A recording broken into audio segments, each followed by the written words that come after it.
মানুষ আজকে নিজের দেশ সেটারে রিক্লেইম করতেছে, নিজের দেশে নিজের বলে দাবি। এর চেয়ে সুন্দর ঘটনা, এর চেয়ে সুন্দর জিনিস আমি অন্তত আমার ক্ষুদ্র জীবনে দেখলাম।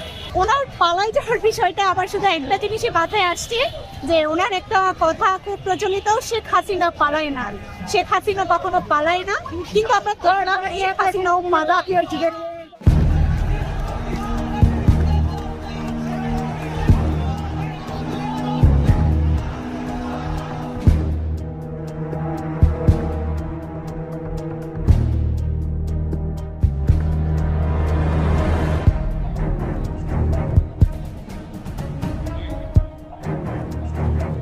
সেখান থেকে পালা যাওয়ার বিষয়ে যে পালায় যাবে এটা তো মানুষ আগে থেকে বুঝতে পারতেছিল।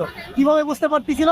কারণ তিনি এই লাস্ট 15-17 বছরে যা করছেন, মানুষ হয়তো প্রথম 5 বছরে ঠিক আছে, নতুন একটা সরকার আসছে, ওনাকে সাপোর্ট করছে, ওনাকে পাশে থাকছে,